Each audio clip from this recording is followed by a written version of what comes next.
Ibu, tentunya hari ini kita setelah menjalani aktivitas kita sehari-hari sebagai guru, dan hari ini alhamdulillah Bapak Ibu berkenan hadir dalam rangka ada sedikit pencerahan buat Bapak Ibu tentang budaya positif. Tapi sebelumnya Bapak Ibu bisa belajar cari 5 gambar berbeda di 2 kotak ini. Ya, baca. Mata apa? Itu tutupannya. Oh, untuk mata. Oke, terus? Betul. Satu ada bulunya mana? Di atas ada bulunya, sebelah kanan pojok. Bulu yang mana? Oh, yang 2. Oke, 2. Terus? Ada? Botol, tidur. Bendera. Bendera. Oke, bendera terbalik. 4. Satu lagi. Mata sih. Ya udah tadi. Oke, ini bendera terbalik kan? Oke. Botol. Oke. Burung. Untuk mata dulu. Mata. Oh ya. Oke. Ini yang belum terjawab. Paru burung. Oh, iya. Burung. Burung. Baru yang 2. Oke, sekarang pertanyaan Bapak Ibu. Andai kata Ibu melihat seorang bajak laut yang berpenampilan seperti itu, ada botol, bendera terbalik, bendera ngeri ya itu. Nah, untuk Pak Carita, pandangannya gimana kalau ketemu sama kayak gini? Takut. Terus?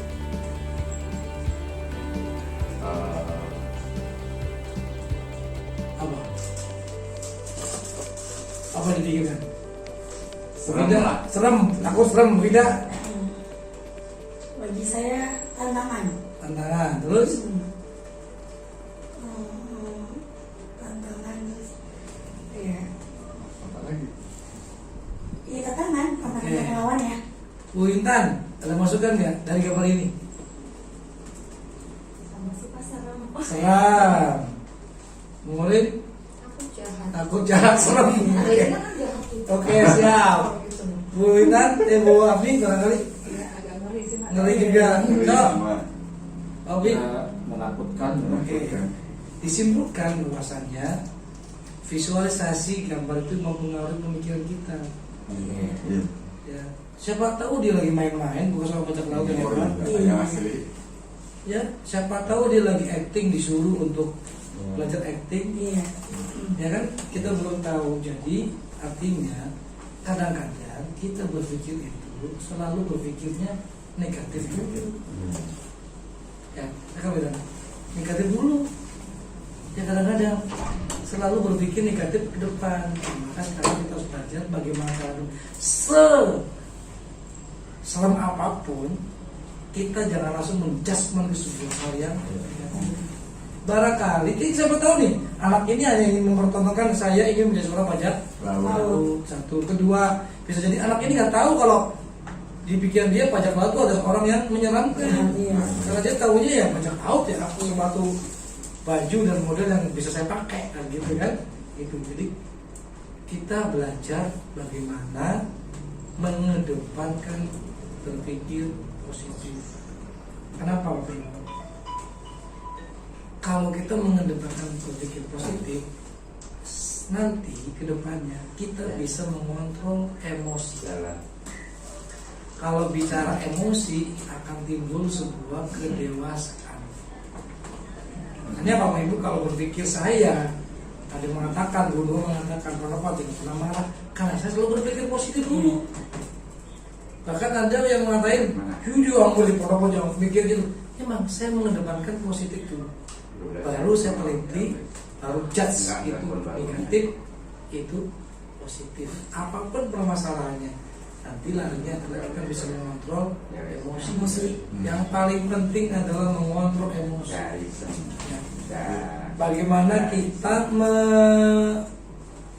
menyimpan rasa ketidakcocokan kita, ketidaksepahaman kita atas perbedaan. Itu paling pintar kita bisa menyimpan. Tetapi dalam arti kita bisa menimbang mana yang baik dan mana yang baik. Itu maksud dari gambar ini. Oke, lanjut dulu ke sini. Disiplin positif. Disiplin positif menurut Bu Apni yang bagaimana buat disiplin positif itu bang? Iya. Apa sih? Jadi kalau disiplin Ada salah kata- suatu kebiasaan yang Ada kata- positif Kebiasaan yang positif. Oke. yang dilakukan terus-menerus.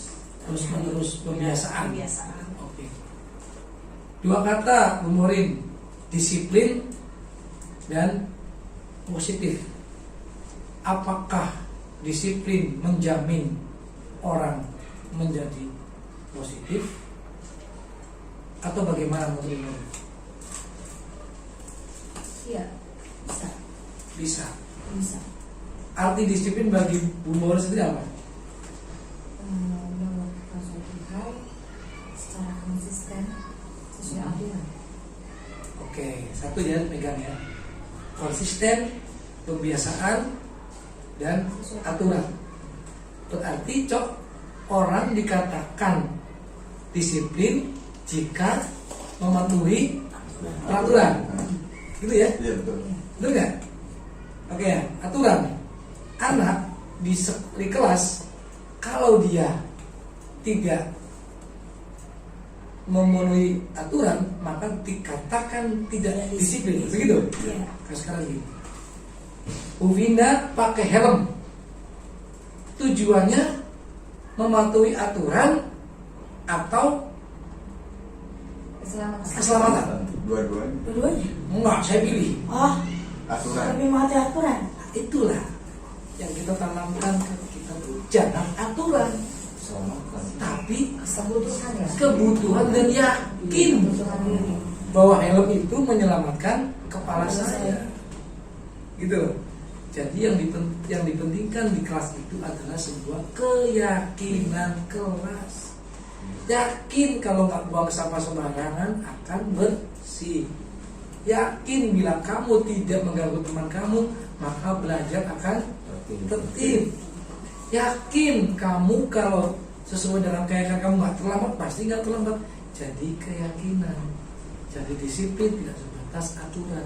Kamu bicara aturan hanya norma, kemudian sebagai menghilangkan sebuah apa ya, bahasanya kewajiban yang gugur aja Pak. Jadi pakai helm itu karena peraturan polisi. Iya. Tapi kalau berpikir terbalik, saya yakin helm saya ini akan melindungi saya, yakin selamat. Maka aturan udah di bawah, udah nggak bikin lagi aturan. Ya. SNI helmnya yakin bahwa SNI ini adalah yang diyakini saya oleh pemerintah melindungi kepala saya, maka yakin itu menjadi sebuah di kelas. Maka di kelas itu yang paling baik itu bukan tata tertib, bukan peraturan, adalah keyakinan kelas yang disepakati. Jadilah kesepakatan kelas, gitu loh. Jadi memunculkan keyakinan anak bahwasanya kalau tertib begini yakinnya, kalau bersih begini. Jadilah kesepakatan kelas dan tidak dibuat oleh satu orang, tapi secara bersama-sama. Jadi jikalau anak itu yang bernama misalkan Pak Encok membuat kesepakatan kelas yang terlambat 5 menit, terlambat hadir, maka kita yakini ya dia terlambatnya 5 menit dan yakinnya adalah harus diberi sebuah punishment, yaitu menyapu halaman. Yakin kalau terlambat, yakin berdasarkan, yakin dalam sepakat. Jadi anak kalau terlambat 5 menit, dia tidak lagi diingatkan oleh temannya, tidak diingatkan oleh gurunya, tapi dia sendiri langsung ambil sapu lalu bersih-bersih. Makanya pentingnya kesepakatan kelas itu terjadi pada kesepakatan kelas itu harus terjadi. Tetapi ada kita belajar untuk disiplin positif Bapak Ibu, maka Bapak Ibu harus budaya dan lingkungannya, bentuk disiplinnya nyata ada di sekolah. Disiplinnya Bu, sini untuk ada orang. Ya. Oke. Jadi kalau budayanya, lingkungannya itu sudah disiplin, otomatis akan menjadi sebuah lingkungan yang positif. Siapa yang melakukannya? Sekolah. Yang melakukannya ya sekolah. Yang paling mendasar adalah guru. Nah, di dalam disiplin positif ada peran kontrol guru, jelas ya. Nah, di sini loh ini kita harus bergerak ke sini loh. Jangan berpikir bahwasannya semua anak sama, tapi kita harus berpikir semua anak itu berbeda. Jangan berpikir semua anak itu melihat hal yang sama, melihat Pak itu sama kayak gitu. Jangan berpikir. Kita harus memiliki gambaran Pak Encok di sekolah dan Pak Encok di kolam lele berbeda. Begitu kan? Ibu Vinda di sekolah dengan Bu Vinda lagi bersihin motor berbeda. Itu harus nempel ke anak-anak. Kemudian anak itu harus berusaha memahami pandangan orang lain tentang dunia. Kenapa? Jangan berpikir sama. Ya, contoh Pak Carita berpikir, wah enak temennya, dia dari orang kaya, pasti akan menjadi kaya kembali. Tapi jangan berpikir itu. Tapi kita mengajarkan ke anak bahwasanya orang lain itu pandangannya berbeda. Tidak tentu dia ujuk-ujuk menjadi orang kaya, menjadi sukses tanpa ada sebuah proses. Kemudian harus berpikir bahwasanya semua perilaku memiliki tujuan. Perilaku hari ini terlambat tujuannya ada. Hari ini belajar tujuannya ada. Hari ini tergesa-gesa, tidak lupa nggak pakai bedak, berarti ada tujuannya. Yakin buru-buru nggak pakai bedak ibu-ibu karena hujan tak luntur duluan. Makanya di bedaknya di sekolah. Jangan berpikir, dari rumahnya nggak main bedak. Jangan. Kemudian siapa yang bisa mengontrol diri?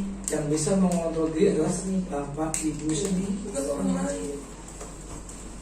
Saya mau merubah Bu Vinda, nggak bisa. Siapa yang merubahnya? Bu Vinda sendiri. Bu Vinda lagi marah-marah, Bu Vinda sendiri. Bu Vinda pengen yang pedas, Bu Vinda sendiri yang pedas. Kita nggak tahu levelnya di mana. Ya, kata level pedasnya Bu Intan 2, kemudian kita kasihnya 3, ya nggak bisa pengen 2. Jadi yang mengontrol adalah bapak ibu sendiri, termasuk emosinya. Ya, sekuat tenaga pacaran itu nganut sabun, tapi kalau nggak diisi di dalamnya dia untuk bisa mengontrol, akan berhasil. Jadi hanya kita yang bisa mengontrol emosi, dan kita tidak bisa mengontrol orang lain. Hanya sebatas mengingatkan, hanya sebatas memberi teladan, hanya sebatas memberi contoh. Itu contoh. Anak kita, kelas kita ada yang berperilaku buruk, kita kan bisa menasihati. 1, kita meneladani, kita mencontoh. 2, atau dia suruh ngobrol bergaul sama teman-temannya yang baik. Tetapi yang bisa mengontrolnya adalah dia sendiri. Kemudian jangan pernah lagi ada pemaksaan bujukan gagal. Ini artinya apa cerita? Bujukan gagal itu sudah menggambarkan ke anak-anak kita, besok kalau kamu gede SMP akan ketemu sama pelajaran yang susah, jangan main lagi. Nanti kamu lu pramuka di SMP akan ketemu sama bla bla bla bla. Ditakut-takuti itu kan. Tapi sekarang harus memilih. Nanti besok kamu harus bisa memilih mana yang susah, mana yang mudah, mana yang hitam, mana yang putih. Mengajak. Karena yang memilih kamu sendiri, yang mengontrolnya kamu sendiri.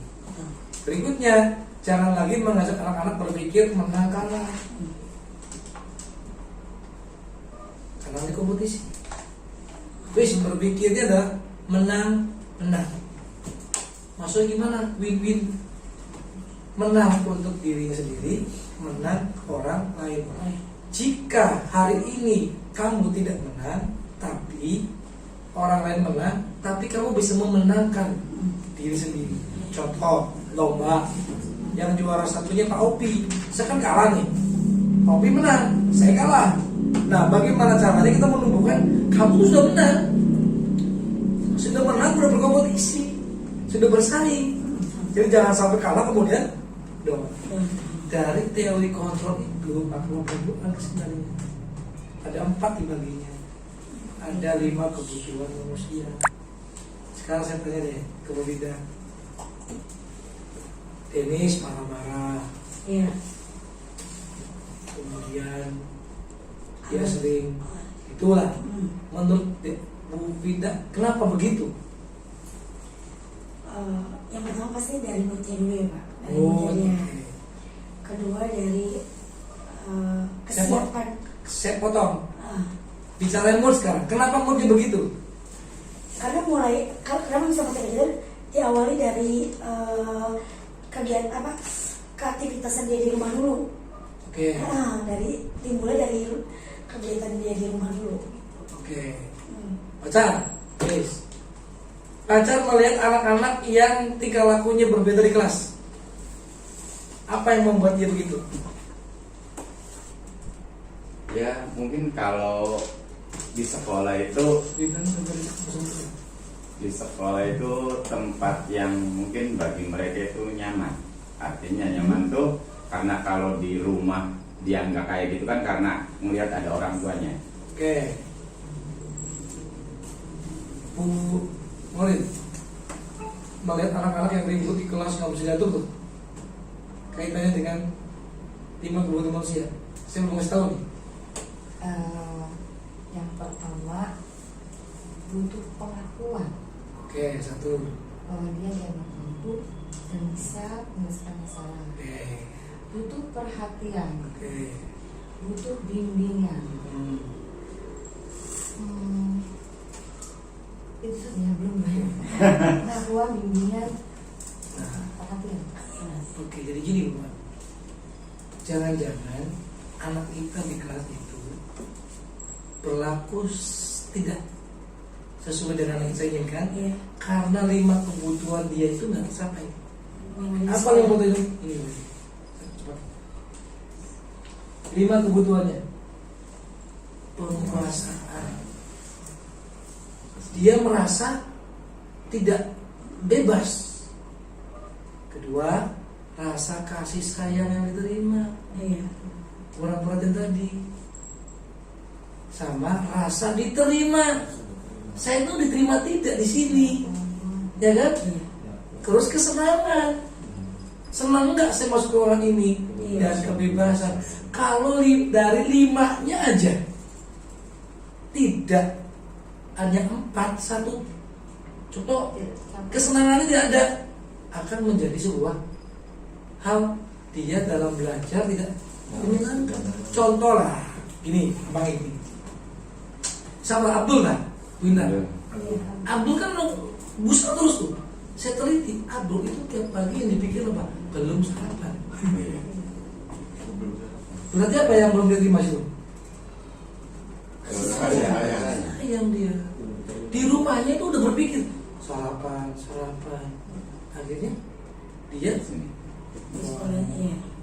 itu bagus. Jadi berpikir positifnya adalah jangan berpikir anak-anak itu kalau nakal, tapi berpikir mundur kita. Oh, jangan-jangan 5 kebutuhannya yang mendasar belum terpenuhi. Gitu loh. Dan kumpul di sebuah kelas dengan ornamen dan jumlah berbeda-beda. Tetapi lihat, kita ngecek anak yang diam, anak yang tenang. Kita cek aja. Pasti 5 kebutuhannya tercapai. Contoh, uang sakunya dikasih, sudah sarapan, berangkatnya diantar, baju tinggal dipakai. Jadi awalnya udah terpenuhi semua, tidak ada berontak. Datang yang kurang, ngobrol sama temannya. Kamu hari ini sakunya apa? Saya uang sakunya sedikit, berontak. Oh, saya enggak banyak. Mulai tuh nggak seimbang tuh, kebutuhannya nggak seimbang. Jadi kita harus berpikir anak itu kalau saya berpikir nakal itu bagian dari anak. Tapi jangan sampai nakal itu sebagai keputusan judgment. nakal selamanya. Jangan-jangan waktu itu, hari itu, jam segitu, anak itu tidak nurut sama kita karena 5 kebutuhannya terpenuhi. Rasa terima, saya mikir, aduh, saya kayak nggak diterima, gitu ya. Oke, kembali ke awal. Itu 5 kebutuhan itu didasari dari tadi kita berbeda, gambaran berbeda, dan kita berusaha memandang pandangan orang lain. Berikutnya adalah semua perilaku memiliki tujuan, teori motivasi. Apa isinya Bapak Ibu ini? Semua punya tujuan, teori motivasi. Motivasi datang dari intrinsik dan ekstrinsik. Yang motivasi intrinsik, yang ini Bapak Ibu, ya, yang dari itu hanya satu. Kalau dia menghargai diri sendiri, maka dia punya motivasi. Yang lainnya ekstrinsik. Tadi Bu Vida bilang, saya pakai helm karena takut sama motivasi teman dari luar yang memberi peraturan. Terus untuk mendapatkan imbalan, hadiah. Kosong Pak Encok atau Pak Opi yang datangnya 3 kali dapat hadiah kuota, seneng nggak? Terdorong tuh, semangat. Motivasi hadir paling duluan, kan gitu kan? Jadi motivasi itu datang dari 2 macam, dari karena kita takut hukuman, sama kita ingin dapat imbalan, reward. Di dalamnya hanya motivasi dari diri sendiri yang intrinsik. Bila Bapak Ibu sudah ada motivasi intrinsik, maka akan muncul nilai-nilai kebajikan universal. Apa aja nih? Nilai-nilai kebajikan universal banyak nih. Jujur, bertanggung jawab, muncul lagi empati, simpati, peduli. Ini semua yang baik-baik. Kalau kita zaman kutilas mah karakter kumpul semua sih. Itu akan muncul dari intrinsik. Oke, nanti ketemu. Kemudian kita hanya bisa mengontrol dan kita tidak bisa mengontrol. Itu makna disiplin. Iya,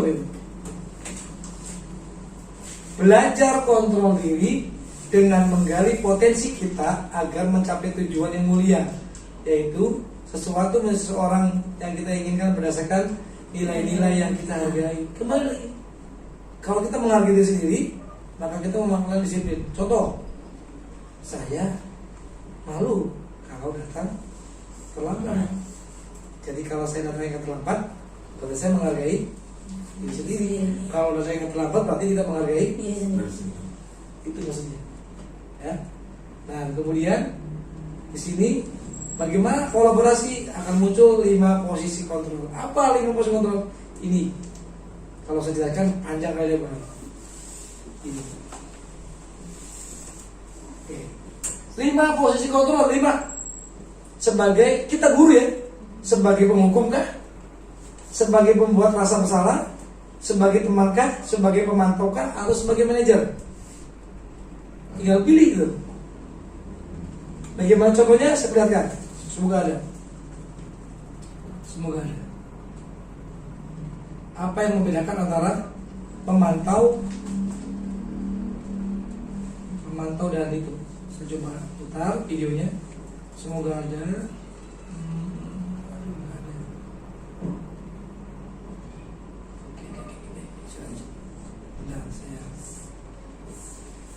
Biar tahu perbedaannya, saya tuh posisinya sebagai pemantau, apakah sebagai manajer? Ini kelihatan, saya ngambil dari itu. Yang diharapkan adalah Bapak Ibu sebagai guru itu sebagai manajer. Itu yang diharapkan. Bapak Ibu tuh harus sebagai manajer. Saya salah ya.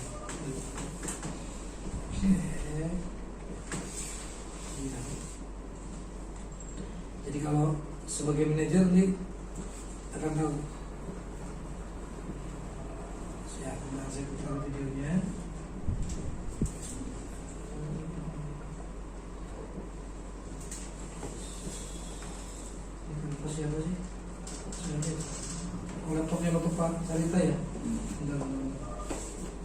saya bingung gitu ya. Dan ini Historinya. harus Google history nggak ada. History nggak ada.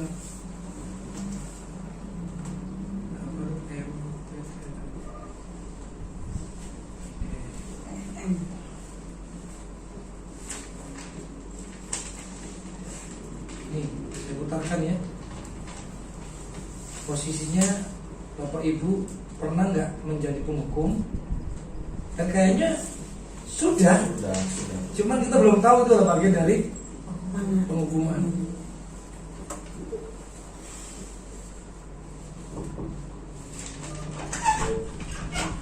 Ya, oke. Saya buka. Oke. Saya kalau bicara lama, mending dengarkan videonya dulu.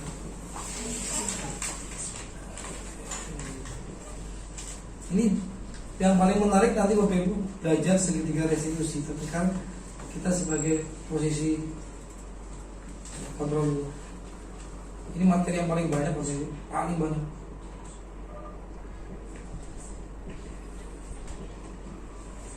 Oke, satu dokumen.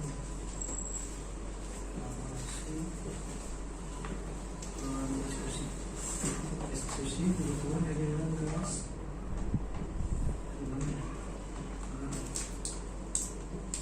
Ini 5 pasukan itu. Maksudnya kita dengarkan videonya gitu.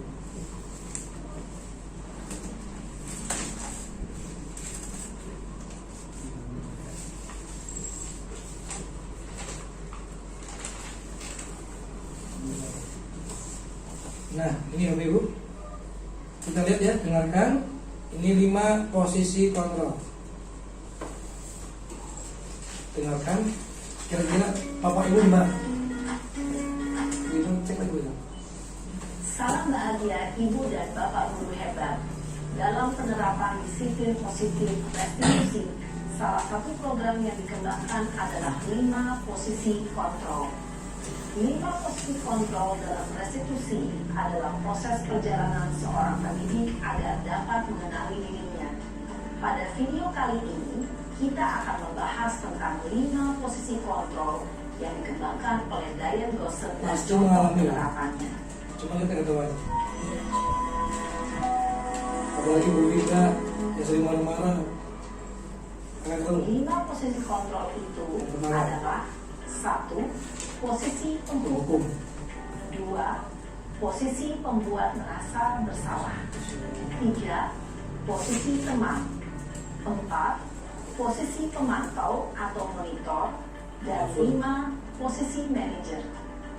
Untuk lebih memahami kelima posisi tersebut, mari kita saksikan kasus Naren yang terlambat hadir 2 Kasus minggu Naren. sekolah dan melihat bagaimana kelima posisi kontrol dalam menghadapi masalah tersebut. Satu ya, posisi penghukum. Nih lihat. Narennya terlambat. Ketemu sama guru tiket.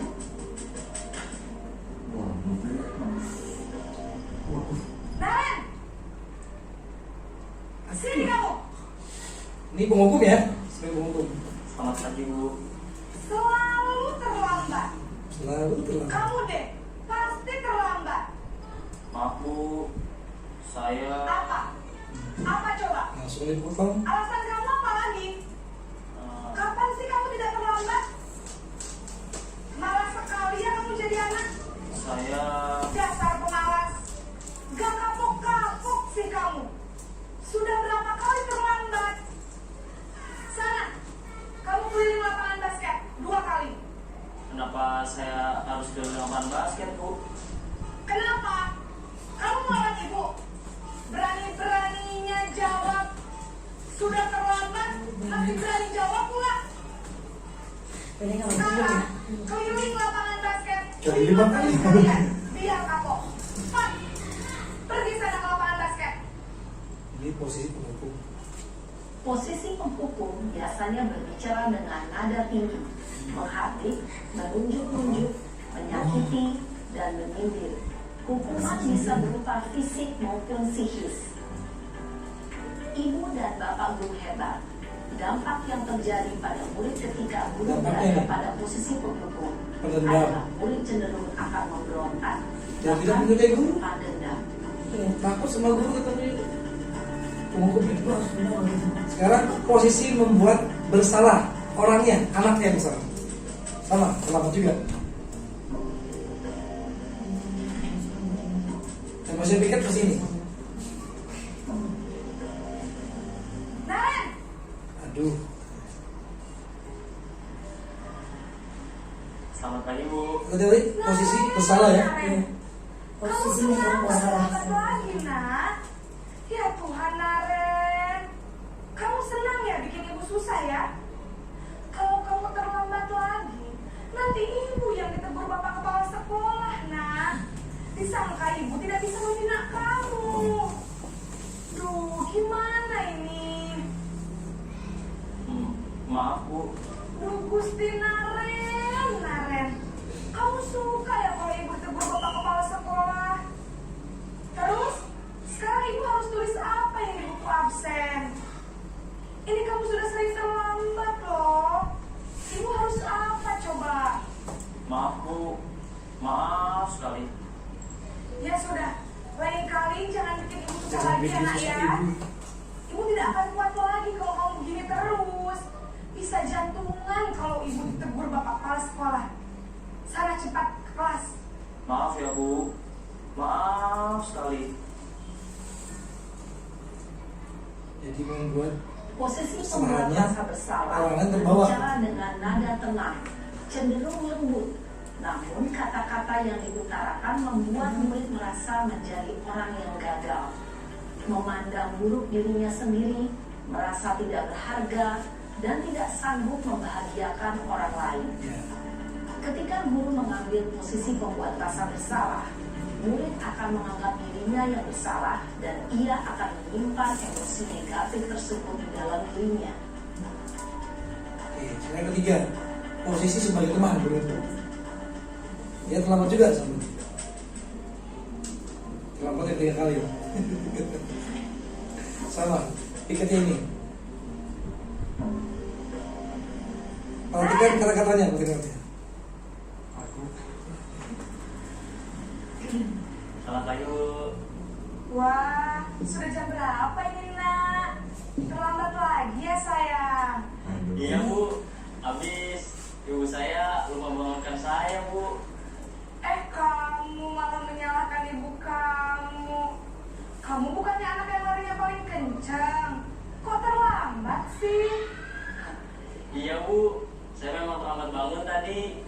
Jadi biarpun saya lari kencang, tetap gak kekejar Bu. Ya sudah sana. Nanti lain kali larinya lebih kencang lagi ya. Biar gak terlambat lagi. Bikin seneng ibu. Demi ibu. Bisa kan?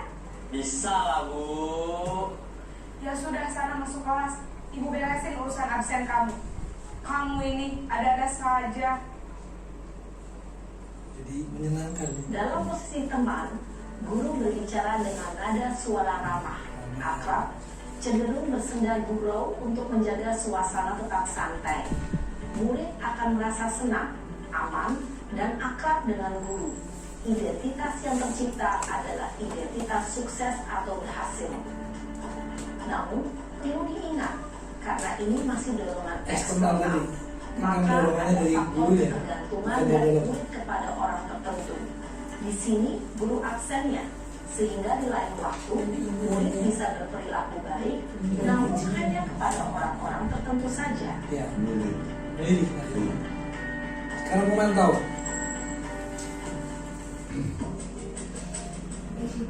Memantau tuh ya kita tuh terlambat lagi.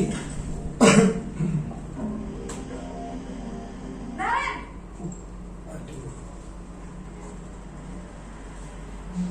Selamat pagi Bu. Naren, apa peraturan sekolah kita tentang jam berapa kita harus masuk sekolah, nak? Kita harus di sekolah jam 7 Bu. Iya betul, sekarang sudah jam 7.20. Naren sudah tahu konsekuensinya jika terlambat hadir. Paham Bu. Saya harus tinggal kelas pas jam istirahat selama 20 menit.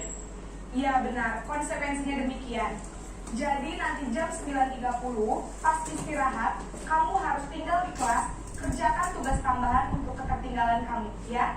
Baik Bu. Jadi dia memantau dari peraturan yang ada. Posisi pemantau mengandalkan penghitungan atau data untuk mengontrol murid. Guru mengarahkan murid berdasarkan peraturan dan konsekuensi. Seorang pemantau menunjukkan bahasa tubuh dan ekspresi wajah yang datar dan cenderung formal. Yang terakhir, ini yang diharapkan kita tuh manajer. Lihat nadanya, lihat arahannya.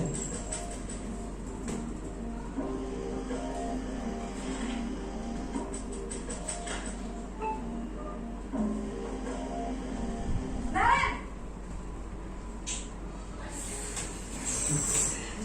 Mudah-mudahan Selamat pagi Bu. selamat pagi Naren.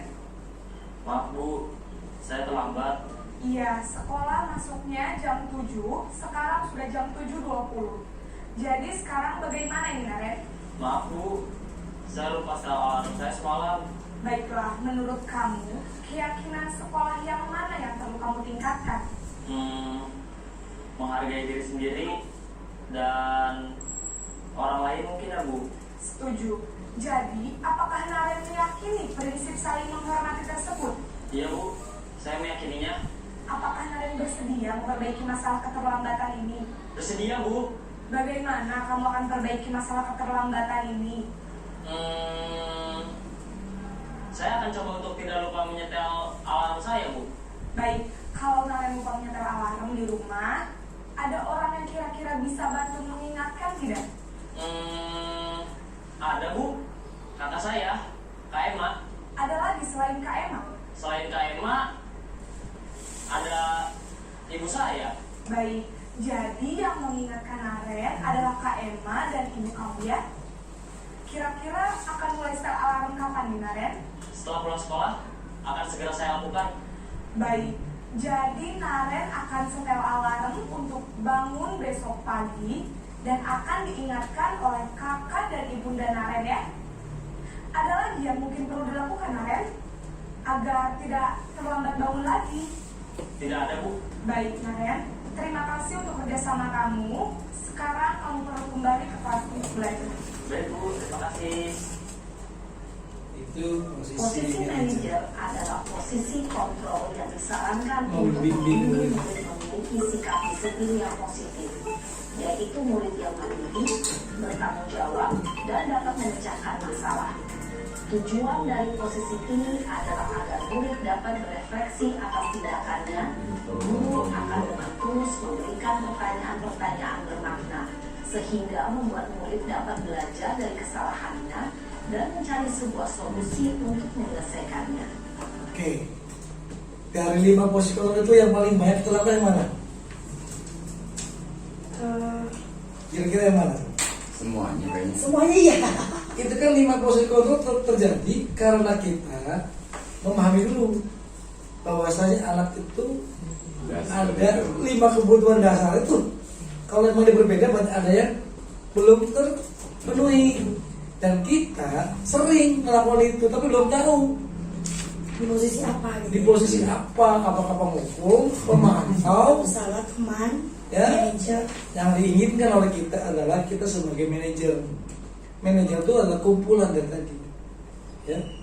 Tadi efeknya kalau tadi menghukum, marah-marah, tidak disukai, ya. Tapi yang saya lihat Bapak Ibu itu, Bapak Ibu belum bisa secara 100% ke manajer. Yang saya lihat di teman. Posisi Bapak Ibu hanya di masih di teman. Jadi mendengarkan dulu. Soalnya mah Jadi cenderung gini, cenderung kita tuh ngayuri anak supaya anaknya tuh nurut sama kita dulu gitu emosinya. Gini ya. Itu 5 posisi kontrol. Nah, ada Bapak Ibu masih punya waktu. Dan sekarang begini Bapak Ibu. Jadi 5 posisi kontrol ini ada yang namanya di bawahnya segitiga restitusi. Mantap banget nih. Setelah gue memahami 5 posisi kontrol dan seorang manajer, di saat dia menjadi seorang manajer, maka Bapak Ibu harus bisa membuat sebuah segitiga restitusi. Apa segitiga restitusi? Segitiga restitusi sering Bapak Ibu alami, sering Bapak Ibu lakukan, tapi nggak tahu kalau itu namanya segitiga restitusi. Kita dengarkan videonya. Umum terbuka. Kita dengarkan videonya. Dan ibu bapak itu sudah sering melakukan itu sebenarnya, cuma nggak tahu itu bagian dari segitiga restitusi, tapi nggak tahu benar apa tidak gitu ya. Restitusi. Menstabilkan identitas. Kita akan coba apa itu segitiga restitusi. Ya baik.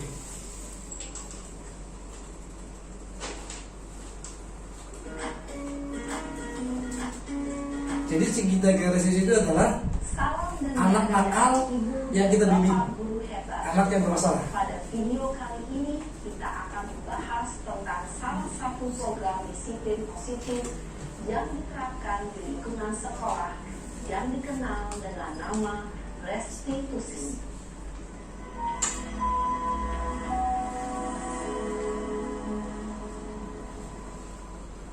Restitusi dikembangkan oleh pakar pendidikan Diane Gosson berlandaskan pada teori kontrol Dr. William Glasser.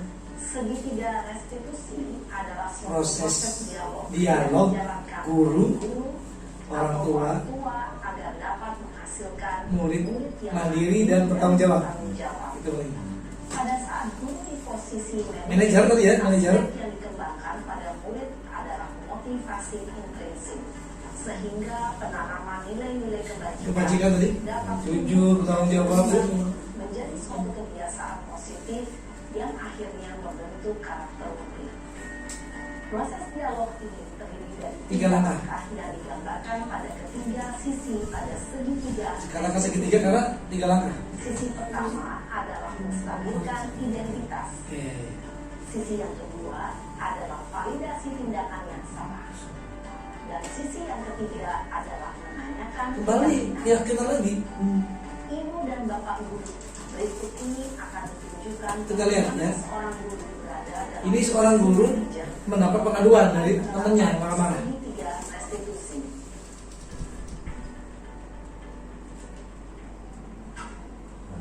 Dia dipanggil oleh guru BK.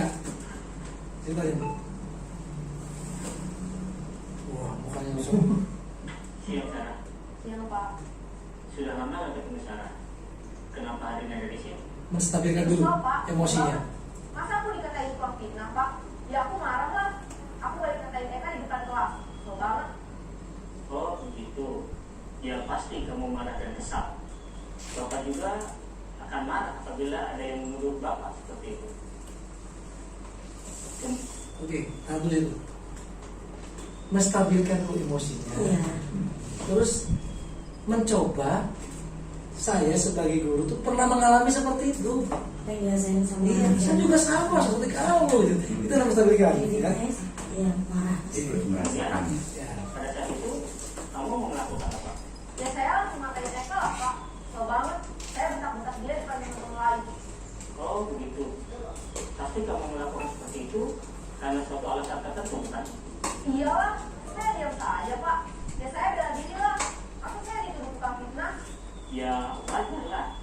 Mempertahankan harga diri itu sesuatu yang penting buat kamu. Untung kamu tidak lebih gegabah lagi, hanya membentak-bentak. Iya, Pak. Untung saya masih bersabar dan hanya membentak saja. Terus padahal saya pasti bela diri lah. Ya pasti ya. Tapi kamu memilih untuk tetap bertahan dan bersabar. Kamu memilih untuk tidak berbuat lebih parah lagi, bukan? Iya. Nah, sekarang coba kita lihat tadi tindakan kamu yang mudah tertarik kelas. Tindakan kamu itu kira-kira sesuai dengan keyakinan kelas atau prinsip kamu tidak? Enggak lah, Pak. Capek, Pak, jadi pengarah. Jadi keyakinan atau prinsip mana yang kurang sesuai dengan keinginan kamu? Ya, saya sebenarnya sangat menghargai orang lain. Mungkin saat itu saya menjadi emosi, jadi tidak menunjukkan sikap itu. Kamu meyakini tidak menghargai orang lain itu penting buat kamu? Yakinlah, Pak. Iya, setuju. Kita harus saling menghargai. Namun ada juga keyakinan yang kita sepakati yang perlu kita jalankan apabila kita sedang marah, bukan? Ya, saya bisa lebih proaktif, mulai dengan diri sendiri. Saya bisa jadi lebih bersabar, mengambil waktu jeda untuk berpikir mau apa selanjutnya. Kira-kira kamu bersedia memperbaiki masalah ini tidak? Sedia, Pak. Kalau kamu memperbaiki masalah ini, kamu akan menjadi orang seperti apa? Saya akan menjadi orang yang bertanggung jawab kali ya, Pak. Dan senantiasa proaktif. Iya, menurut kamu bagaimana rasanya menjadi orang seperti itu? Ya nyaman lah, bangga bisa bersabar dan nahan diri. Baiklah kalau begitu. Yuk kita pikirkan bagaimana memperbaiki masalah ini.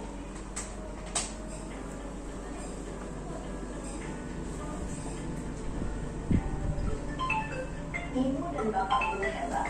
Baru saja kita menyaksikan contoh bagaimana seorang guru berada dalam posisi manajer menggunakan penerapan Oke. Itu Bapak Ibu, itu sering kita alami. Kalau ada yang nangis, masukin di kantor, cet ya, terus kadang-kadang kita masalahnya apa? Kamu diam dulu, jangan ngomong. Saya ini itu sebenarnya lagi, kita tuh lagi segitiga restitusi. Cuma ada yang salah di kita kan nggak tahu. Kadang-kadang kalau ada yang ribut, kita tidak menstabilkan juga emosinya. Dia nangis-nangis nih. Ya, nangis-nangis tuh. Langsung dicas. Siapa? Kenapa kamu? Oleh siapa? Begitu kan? Harusnya kan stabilkan dulu. Ya, kayak tadi tuh. Nah, apa itu? Tadi ada 5 posisi kontrol. Ya.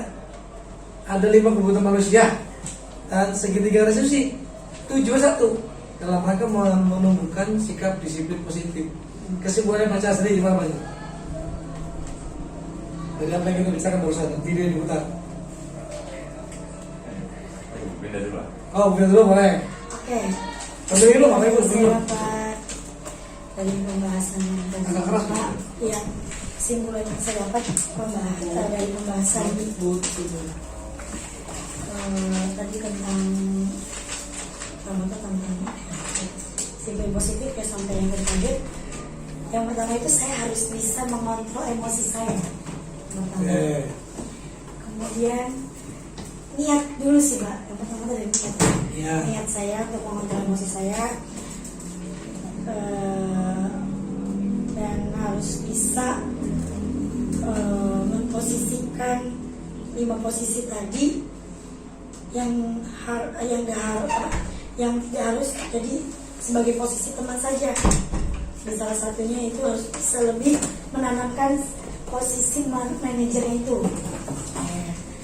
Terus ya itu harus bisa lebih ke stabilkan diri saya sendiri dulu gitu. Ini materi berat panjang. Iya. Punten Pak, tadi pun juga begitu pun hal ini terjadi pada diri saya. Ketika tadi ada sedikit cerita nggak apa-apa ya Pak? Apa? Ketika tadi ada yang laporan adiknya Naila tadi tuh naik ke atas ke kelas tinggi, kelas 4 lah, mau nyamperin kakaknya. Ternyata di atas itu ada yang iseng kakak kelasnya. Padahal adik kelasnya tuh nggak ada sama sekali ikut ngegabung, kan nggak ada. Isengnya narik kakinya adiknya Naila. Nah mungkin ya katanya sih iseng tuh karena gemes katanya bilangnya Pak. Saya tembung dulu, saya ke bawah, laporan kan ke ada di guru itu ada saya Bu Intan sama Bu Morin. Nah ketika kita udah nanti sana, iya nangis tapi udah berhenti. Ya Bu, dan situ saya bilang ya udah naik sok apa nggak adik apa nggak kakak kelasnya siapa? Apa Bu? Ya udah nanti Ibu ke atas. Jadi mereka ke atas dulu, saya ikut nyusul. Nah ketika di atas saya langsung bilang yang mana kakak kelasnya, coba dilihat satu-satu. Itu saya maksudnya sok ngeredamin dia dulu sambil mikir nggak ada yang melihat saksinya Abdullah dan itu Bu itu Igo ada di perpus tapi awalnya pas lagi di kelas saya emosi Pak bener mungkin saya capek juga di situ saya habis muter-muter lah gitu saya emosi kan Acaranya di perpustakaan orangnya. Iya, ada perpustakaan. Enggak, lagi main perpustakaan. Ya, ngumpet juga pas saya di tangga tuh sebenarnya ada dia. Cuma dia diem aja. Pas Oke. saya itu tuh diem aja. Mungkin ngumpet benar. Pas udah itu ke ruang perpus, langsung ketemu Igo kan. Igo sama Isel. Igo dulu. Igo sini. Awalnya saya udah mau emosi. Cuma di situ nada Igonya sudah, maaf Bu, saya itu bercandaan. Oke. Jadi saya langsung rendah. Tanya ada saksi bener Pak. Ibu jangan lain kali jangan seperti itu. Saya langsung coba diberi apa tuh Pak, masukkan. Coba Igo kalau misalnya kakinya adiknya Naila terus tiba-tiba Igo ada setan terus Igonya meneliti kakinya, gimana coba? Gitu. Ya bu mau bercanda, tapi saya nggak sampai matain topinya gitu kan, topinya rusak, katanya topinya tuh rusak gara-gara diinjak katanya Pak, sama yang kira bercandaan. Udah akhirnya udah maafan, sama di jam juga maafan, saya nasihatin udah selesai. Ya. Tapi memang saya di situ merasakan pas banget materi disampaikan emosi dulu.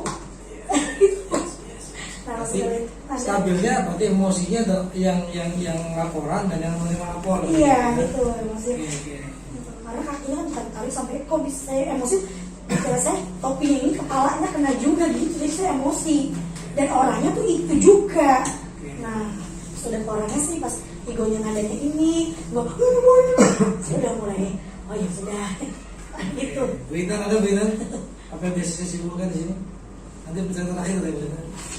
Menurut saya Pak tadi kan mengenai disiplin positif yang dapat saya simpulkan dari sini itu tadi itu ada semua perilaku itu semuanya itu pasti memiliki tujuan dan tujuan itu berkaitan dengan motivasi itu bisa dari luar dan dari dalam, tapi terkadang itu motivasi dari dalam sendiri yang susah untuk dibangun kalau bukan dari luar.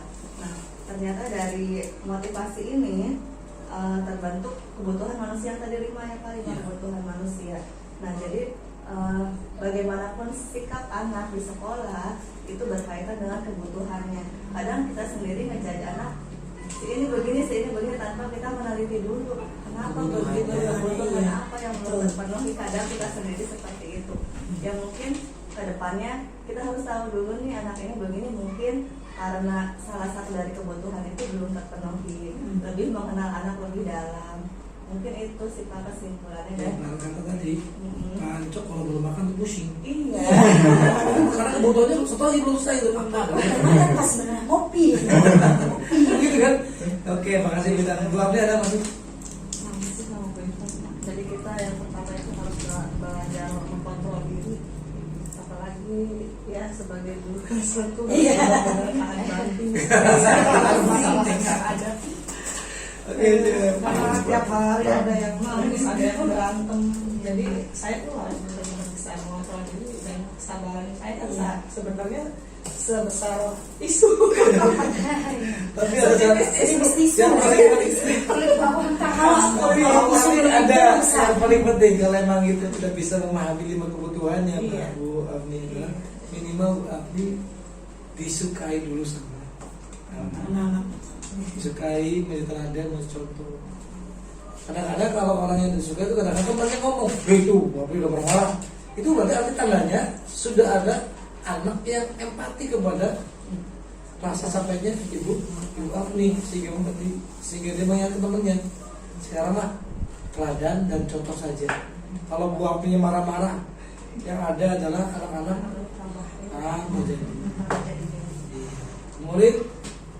Disiplin positif terbentuk dari budaya lingkungan yang positif. Oke. Artinya pengendalian diri apa semua itu kan berkaitan sama budaya. Budaya. Betul. Itu aja. Lingkungan mempengaruhi. Budaya lingkungan yang positif ya, manusia yang serta manusia di dalamnya. Jadi kalau bertemu sama minyak wangi, baunya wangi Pak ya. Iya. Kalau bertemu sama tukang lele, baunya tukang lele. Waduh. Gitu kan? Kan gitu kan? Nah, ibarat kita kayak gini, lingkaran kita kalau kita bertemu sama yang satu lini, satu frekuensi enak kita. Tapi kalau nggak satu frekuensi, nggak satu gelombang, puyeng, Susah ya. pusing gitu ya. Oke, Pak Opi dulu deh, kita terakhir berkatanya, Pak Opi, gimana warna Pak Opi? Oh, ini merancang saya. Ngantuk ya. Apalagi Pak Opi di lapangan masalahnya tuh. Memang tantangannya tuh untuk menghadapi anak-anak di lapangan banyak sekali. terutama Dan belajar itu yang kaitannya dengan usia aja. mengontrol Bagi, emosi bagi, terhadap bagi. anak yang bermacam-macam, anak yang ini lari ke sini, ada yang berat ini. Nah ini susah banget sih, memang pertanyaannya cukup berat ya, memang kaitannya dengan beban emosi kita, karena anak-anak ini memang perlu bimbingan kita, sama memberikan pengarahan-pengarahan. Kadang ini sedang dirapikan yang inilah, itu memang susah juga ya kalau kita memang tidak bisa mengendalikan emosi anak kita. Susah saja ke anak bermain atau melakukan sesuatu hal atau kontrol yang tetap kontrol bisa ya, karena memang sangat memancing sekali gitu ya dari anak-anak ini. Kalau kita tidak bisa mengontrol, kadang-kadang mungkin dari perkataan atau ada keras bisa saja terjadi seperti itu. Dan posisi di lapangan lebih ekstrim ya, karena jangkauannya lebih luas. Oke, sebelum mencerita Pancok, ini Pancok ini bukan guru ya. Pancok tidak pernah diajarkan ilmu pedagogik, tapi Pancok diajarkan bagaimana cara sampai kira-kira materi komputer masuk ke pemikirannya anak-anak. Padahal secara hukum, secara ilmu Pancok nggak punya. Nah, Pancok gimana? Kalau untuk masalah itu saya harus bersabar Pak. Harus bersabar, oke. Bersabar dan tahan emosi juga. Karena Harus bersabar emosi. apa namanya, anak juga kan berbeda-beda Pak. Ada yang sambil praktek itu, ada yang main ke listriknya. Jadi saya harus sabar, harus tahan emosi, dan harus banyak ngawasinnya tuh Pak, harus matanya tuh kemana-mana gitu. Materi beres, terselesaikan. Iya. Harus mengerti. Gimana Pak Pancok? Ya senang Pak. Senang ya? Ya. Jadi rasa capek hilang, Pak. emosi hilang. Karena ya anak itu ada juga hiburannya Pak, komputer itu. Oh. Apalagi yang namanya anak kelas 1 dan 2 yang contohnya kayak kemarin pengenalan aja Ya. Untuk pengenalan ini yang waktu itu bilangnya casan Pak. Casan. Terus Casan. Imos itu casan. Terus ini yang kotak PS5 Pak, yang tadinya mau marah jadinya kan ketawa Pak ya, jadinya sampai sekarang. Ya oke sih. Karena memandangnya dari sudut positifnya setuju anak-anak begitu. Tapi memang kan mereka belum tahu kalau itu namanya keyboard. Iya. Oke sih. Pacar tutup. Ya sebenarnya Karena gol keras laki-laki. Diwakili semuanya, jangan ya sebenarnya sih sudah terwakili semua. Artinya yang penting kita itu sebagai guru dalam hal ini harus bisa mengontrol emosi. Ya kalau di teori sih emang seperti itu ya, tapi dalam kenyataannya pas ini kan yang dibahas kan peserta didiknya nih, siswanya harus punya 5 kebutuhan, tapi kenapa nggak dibahas gurunya? Apakah gurunya terpenuhi 5 kebutuhannya itu? Nah biasanya kalau misal guru itu di posisi mana dan di posisi 1, 2, 3 atau yang posisi yang sebagai hukum, teman, manajer, biasanya guru juga yang 5 kebutuhan dasarnya itu ada yang belum